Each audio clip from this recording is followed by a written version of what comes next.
Shut the camera off. Hey, honored guests and a few viewers that might be having nothing better to do. You're watching Schvitz'n with Norm, the fitness show, the undistinguished fitness show that stopped trying years ago.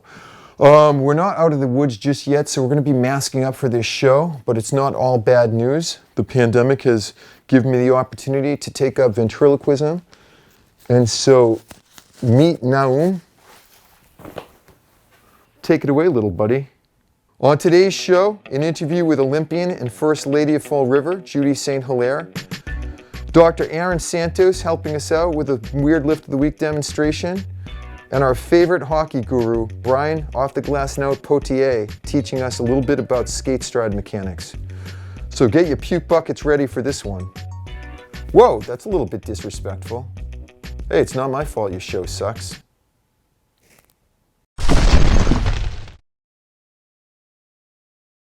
When we think of leg presses, we think of leg press machines, these very upholstered, ergonomically designed, comfortable, fancy machinery.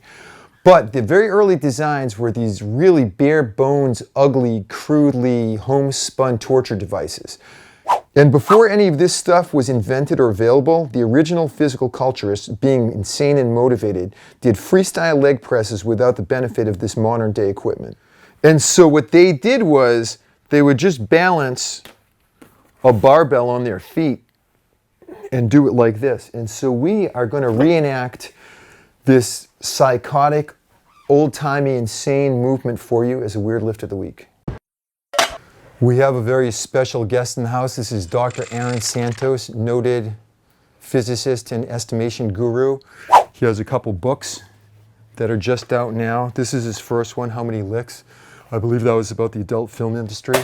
And then we have ballparking, which is like more of a sports-oriented thing where, you know, if you want to know the leg power necessary for Michael Phelps to tread water with, like, you know, an anchor tied around his neck, this stuff is in here. Plus, I'm referenced quite a bit. Anyway, do you want it to add anything? That's good. I should clarify, it is not about the adult film industry. It is a book for people who like to do math, so just want to make sure that that's very clear. That's a bit of a misnomer. This is called Trip to the ER, Take One.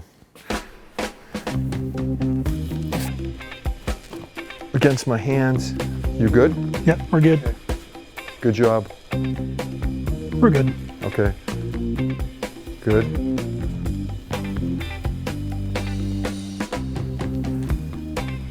One more. That looked really...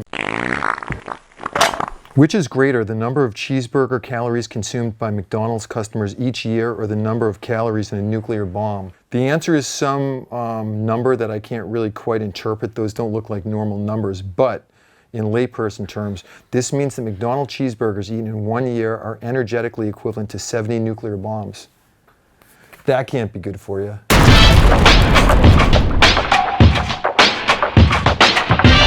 Today's interview guest is quite the Renaissance woman, the First Lady of Fall River, an Olympian, at one time ranked #1 in the world in road racing. She's even dabbled in stunt woman work, getting run over by a truck. But she's no worse for the wear, the one and only Judi St.Hilaire. Hey, that rhymes. Yeah. This is the day that our show finally gets some street cred, because not even Oprah's had both the First Lady of New Bedford and Fall River. And since New Bedford and Fall River have like a healthy rivalry, it just dawned on me. I just learned recently that your husband, the Big Kahuna, is a bit of a runner, or was a bit of a runner. That's how we met. We actually met at the Falmouth Road Race. Do tell. And actually, I was running against Joan Benoit in that particular race. I've heard of her. Yes, and Paul, there was a blonde. I used to have a thing for blondes, and there was this blonde guy kind of following us, and I kept looking over, and he was trying to keep up with us, and then we ended up ditching him. And then after the race, he came up and talked to me, and I was just happened to be moving to Boston that summer from Burlington, Vermont, and that's how we connected. So getting back to Fall River versus New Bedford, here's the thing. Does your husband still run? No. Okay. Is he still sort of, you know, into fitness, active in any way? Yeah, he does. He works out every morning, and he actually stationary bikes and lifts How much weights. does he bench? I don't know. Okay, we'll find that out. Here's what I had in mind. You train your husband. I train the Mitchell guy. We pick a 10 event, decathlon or whatever, and we just have them compete against each other. And the winner of this becomes like the better city. Oh, it's going to take more than that. How about we take the first ladies on? You're going to go against Annie Partridge? Yeah. No. We'll do both. Okay. It'll be a team affair. Okay. By the way, I have a really high opinion. I do like you better because we go back a ways, but I have a hugely high opinion of Annie Partridge. Oh, you should. She's a great person. Yeah. She gave me free medical advice more than once. I mean, she's probably not as... She runs too, though, so this could be interesting.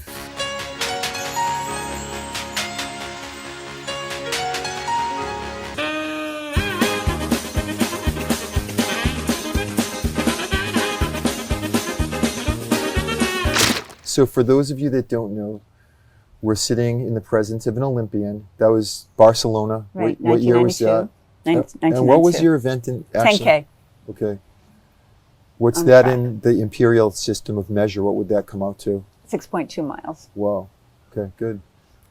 It's considered a boring event, and it's one of those ones, you're 24 plus laps around the track, and it's like, if you're having a bad one, it's ugly. It just feels like an eternity. It feels like a marathon.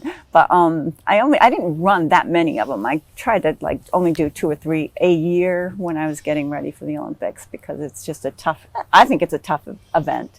It's grueling, I would do it. you know. I don't blame you. And that was your strongest event, or just that year? I didn't focus enough on the shorter distances. The year before, I competed in the World Championships in Tokyo, and I was actually 7th in that event. And it was sort of like a novel experience, and I was using the shorter distances, knowing I was going to move up to the 10K the following year. And so I don't know if it was necessarily my best event. At that time in my life, it was. So what were your strong events like at UVM as a catamount? Well, even in high school, I was more of a sprinter. Really? I could run a 200 in 26, but then the 400, 59 was my best. I only ran it as a freshman, and then just moved up to the 800 and then the mile. And then by the time I got to college, it was the mile and 5K. And then I ran 1 or 2 10Ks in college. And then once I graduated, I ended up gravitating to road racing. Talk to us a little bit about your time. Was that the sort of the dream come true pinnacle of your athletic career, or the opening ceremonies and all that kind of stuff? Or actually, I didn't even go to the opening ceremonies. Why not? I just didn't. I think if I was younger, I would have been more into that. You have to understand, my career was I was just plagued with injuries all the time. Do you know what I mean? It's like every couple of years I had something where I'd be out from 3 months to a year. And so by the time I was 30, I think, when I finally made an Olympic team. Wow. And I was hell-bent on not letting anything interfere with my performance. So I actually went over late after, because my event, you ran a trial one day, and a week later you ran the final. So I was going to be over there. I went over a week before to acclimate. So I missed the opening ceremonies. Plus they had us in these outfits where you had to wear these little pink shoes that were too small. And I was like, I'm not messing with my feet. I'd already put on a pair of spikes that Nike had made me a month before and screwed up my foot because it was made a little differently. So I was like, I'm not going to mess with it. So I wasn't into the pomp and circumstance. In a perfect world of everything, if that wasn't going to affect my performance, or I might have done it. But that interesting. Walk us through the race itself in Barcelona, or would you rather talk about the prelim? Actually, the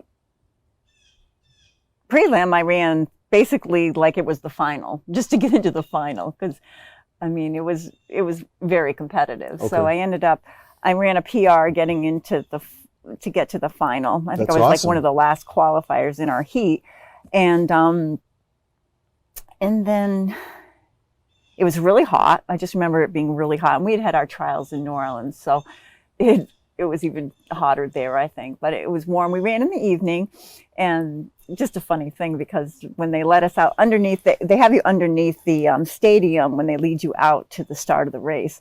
I remember I ran to the bathroom, And I came out and everyone was gone. Like I'm running out on the track and everyone's getting ready to line up. It's like, holy crap, here I am going to miss my race. So were you super nervous? Like, was that, I mean, that intimidating or? Not any more than most races. I mean, it's a big deal, but it's funny because it was very surreal. When we actually got on the line, I was really calm. It was kind of like weird, but I felt very like, finally, all this for this, finally this point, and you get to race, you know, and I made it. I mean, there's so many things that can go wrong leading up to that point that it's just a relief to be able to toe the line. You know what I mean? And so, the gun went off, and I basically, I mean, if you watch any of the footage of it, it's kind of like I'm hanging on to the pace. And I just remembered somebody would push for 200 and then it would settle down. So I'd end up catching back up. And I was more of a racing, more of a steady pace and then kick at the end. You know what I mean? So this changing of the pace was really not good for you. Yeah. And and they even had water on the track because we had to go out into the third lane to get the water if we needed it. So basically I remember with probably 4 laps to go, I ended up passing a lot of girls, and then I just the heat got to me and I was like, oh my God, this isn't happening. Because I've never had that happen during a race where you're just sort of like, your head gets a little foggy and your legs are like, feel a little detached. And I kind of recomposed myself and got passed by the same girls. They passed me back, and then I ended up passing them at the end. But I just remember finishing and kicking hard, and I ended up 8th and a big PR. I think I ran 31. You got a PR in that? Yeah. So 2 PRs, prelim and the final?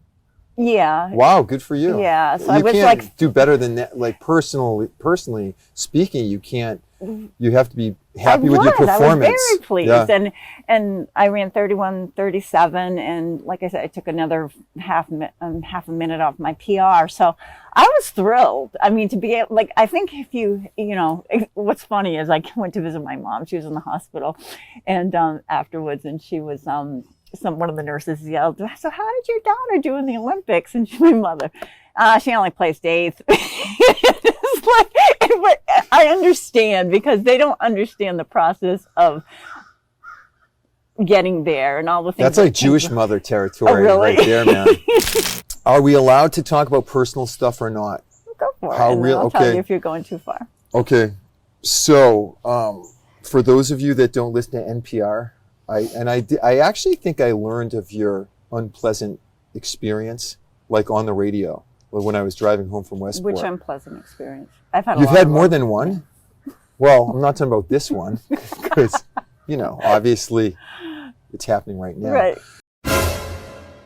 It was just a strange occurrence. It was almost like the perfect storm, the way things happen, because usually I'm very alert. And I heard this noise. I was second in line, and I just heard this noise down by my tire. And I looked down, but when I looked back up, it was really brief.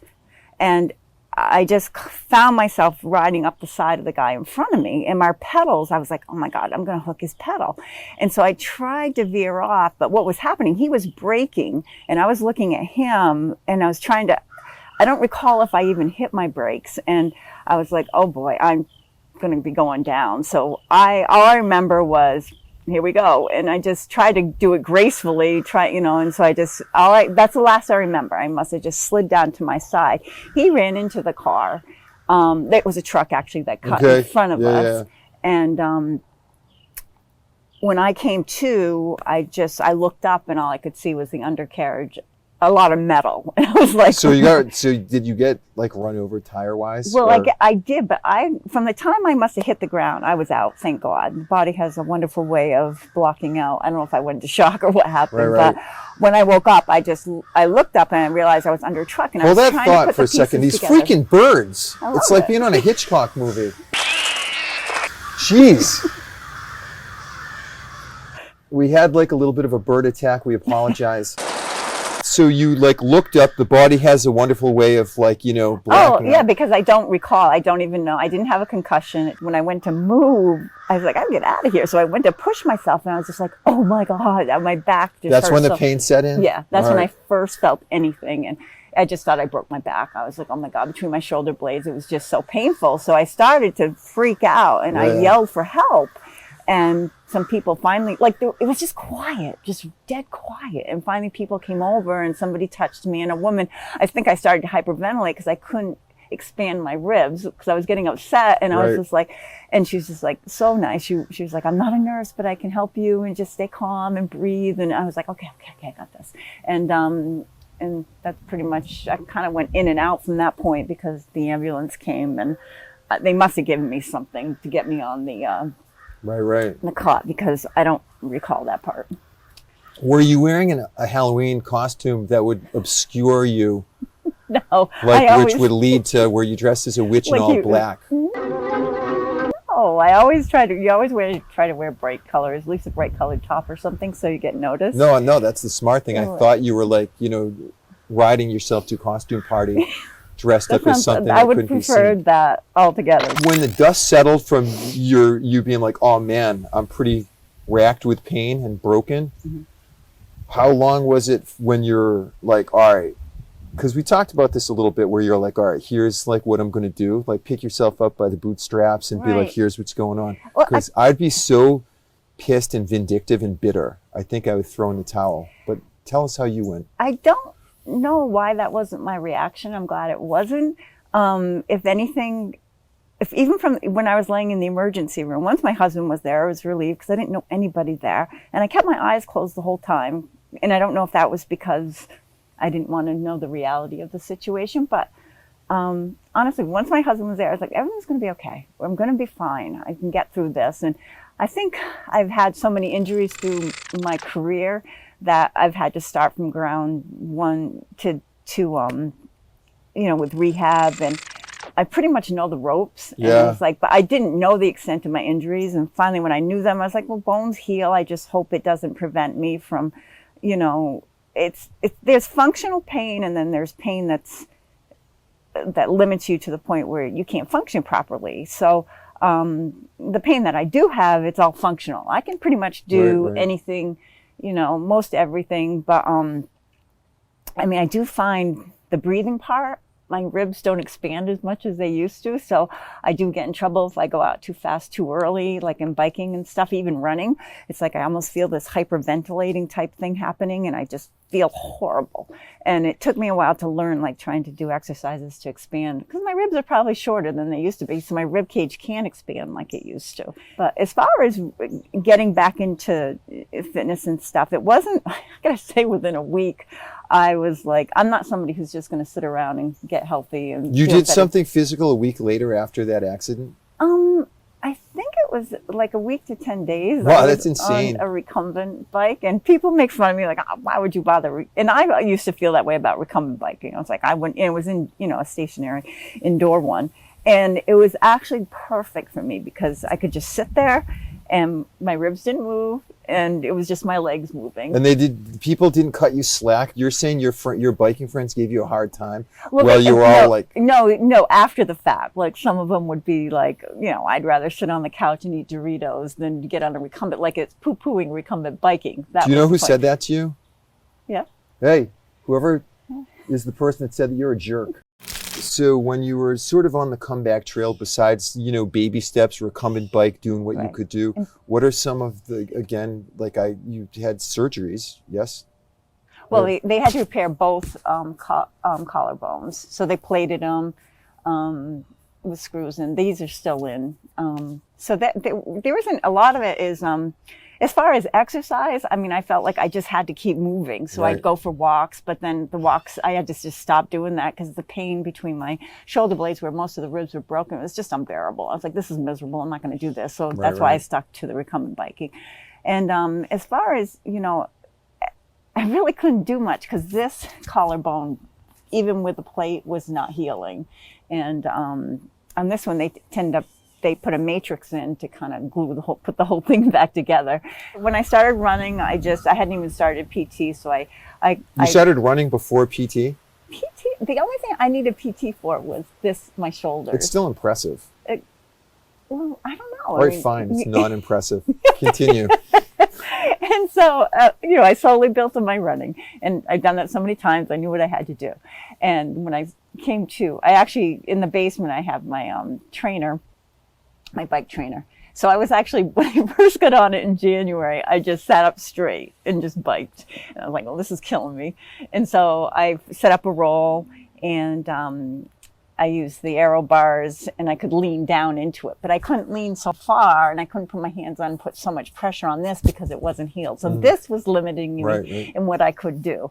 And then finally, when I was able to, I slowly started biking and finally got fed up with this not healing. I said, I'm just going to do what I want to do because, you know, push-ups, things like that, just the home exercises just to strengthen my upper body. And I was like talking to a friend of mine, Bruce Doobie, who also had broken a collarbone. He's a triathlete, and he gave me a name of a girl. He says, I know someone who could help you. And she's locally, she works right on Eastern Avenue in Fall River, and she does active release ART, and it just made a world of difference. How long was it after the accident that was your first attempt at running, I guess? Even if it was a jog, slog, whatever you want to... I want to say it had to have been like 3 months afterwards, because then I was able to I just go for walks, and then I built up during the walk. I would run for a minute, and which is what I did when I was coming back from foot injuries and things like that, you know, and just kind of put it together. So, you know, in weightlifting, it's very quantitative. It's like, so it's discouraging. It's like, oh my God, like something that was a nothing warm up is now like, holy, like I imagine you would do the same thing with times. Right. I mean, now but I've accepted it because. No, I mean back then though, like when you were coming on, when you were still competing, when you were coming off a foot injury, it's probably like, oh man, now Well, the nice thing, even with foot injuries, I would get in the pool with a vest and just run. And I was able to do that. And so I was under contract. It's not like I was just going to... So you never got out of shape. Right. I stayed in pretty good shape. And every time I came back from a surgery, or I came back better than I was before. And I think that's a lot to be said for all that pent up energy and anger, or whatever it is that you want to call it, that when I get that opportunity again, I'm not going to waste it. I'm going to go for it. And that was... I'm sort of motivated. Because I have anger to burn, man. Like, you know what I mean? If I can focus it, maybe like there's hope for me. I can't do anything over 4 seconds. I can't. You have no endurance. That's right. I feel bad for your wife. A lot of people do. On so many levels. So I'm here with running great Judi St.Hilaire in an undisclosed location. But anyway, with a treadmill. And I always get questions, what are the difference between a stationary bike ride and a regular bike ride, treadmill versus regular run? I've come up with a way that we can sort of turn this way more into a realistic run. Okay, do you want to be on it running, or do you want to like be the helper? I'll be the helper. I want to see this. Okay. So here we go. Press start. All right, Judi, get the shoot going.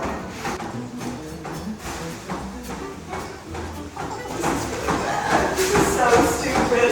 Judi, I don't really feel anything. This is a really bad idea.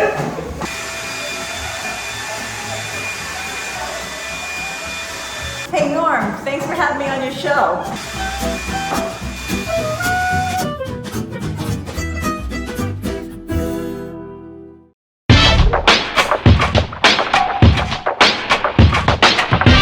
We are in the Blue Line Monster Factory with a good friend of the show, Brian Pothier, great skating coach. And so we are going to do a suspension trainer lateral squat. We're going to try to get a little bit skating specific or not. Yep. And you're going to talk us through all the stuff that your little ratty 12-year-olds do that are bad habits and how this maybe applies to skating. I'm going to demonstrate because you're in retirement. And so we're just going to do it. Do it. When I have kids on the ice, we talk about a few things. We have like 4 big pillars of skating, but number 1 being our depth. And the lower we get, the more explosive we can get. So we want to get this right leg as deep and as into this movement as possible. We also talk about length, right? What I mean by length is a lot of kids, bad habit, they'll try to move as faster than longer. So they'll be like this instead of really taking the time to extend that foot out in their stride. And so what we want to make sure that we're doing in this movement is make sure we're getting that depth, and then make sure every single stride we take, we're getting that length. We've done a ton of different lateral squat versions in the weight room.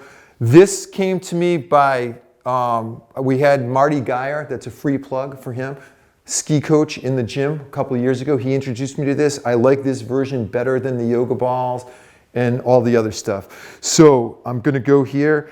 We really want to be leaned over. Like, we don't want to be like that where we're just balancing on one. We want to have the push be in that plane. So here we go. Sue, can you edit out the crack sound? That is your knee, isn't it? I thought it was the wall. No, it's the wall. And obviously we don't have the benefit of involving the right arm because we're using it to hold ourselves up with this. So that is a disadvantage of this. But I just like how we are sort of propelling our body. There is that movement. Now, we talked about this off camera. So this is like flat out, we're moving in that movement plane. If we want to get a little bit more hockey, you'd maybe have me come a little bit more forward. What do you say? So let's match what you would. Yeah, so I think, you know, you can't skate dead straight. Although we don't want that arm backward though either, right? Yeah, Because I mean, it's going to mess me yeah, up. well, if you jump into it, you're going to, you know. Right. You're going to leave your arm But there. so now I'm pushing a little bit of forward too. Yeah, and like I said, Norm, when we're skating, right, this foot is not going to land on the ice straight. It's going to open up just a touch. Right. And then this foot's going to come back 45 degrees and then drive that toe into the ice. Right. So if we can set ourselves up accordingly here, like maybe be in this position here, just a little open toe, and now we're extending out here, like, you know, into the, and then as you're planting this foot, we don't want it to be planted this way. We want it to be ready to step into the next stride. See if we can get a little toe extension into that. I'm scared. There it is. Get the arm The involved toe now. snap. What about the arm? Yeah. All right. Do you need to demonstrate how to do this the right way now? Yeah, I probably should. Okay. Because that was terrible. So we're in here. We want to come down into this position here. Yep. If we can go, like you teach these kids, the deeper we go in our stride without getting ridiculous down Yep. here, right? Yep. But we don't want to be here and do these half strides. We want to make sure that we're coming all the way down and then driving all the way in. If we can get our toe into it, Yeah, perfect. That looks good. Stride. And then this arm, again, we're not going crazy. You think about it, I'm a right shot, so this is my top hand on the stick. So literally I'd be here with the stick. And as I'm skating, I'm just looking in this motion here. What about this? Remember we used to do this one? How's about you do a crossover? Grab this, grab this. So you're going to be on your inside leg, which, yeah. So I don't know if this is like an adduction. It's kind of like a closed chain.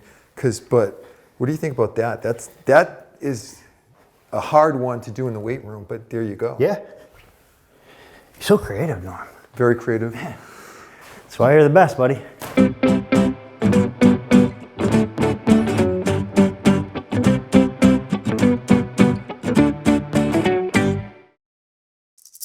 Another barely watchable show under our weightlifting belt. A big thanks to Judi St.Hilaire. You're a great athlete, awesome person. I can't believe you don't even have a slight limp. Kind of jealous about that.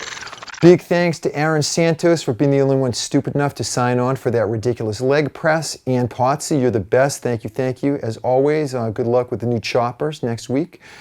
And let me see who else. Thank you, Carrie and Dean, for being generous and lending us your beautiful home to film at. And also a thank you to Fred Payne for lending us your creepy doll.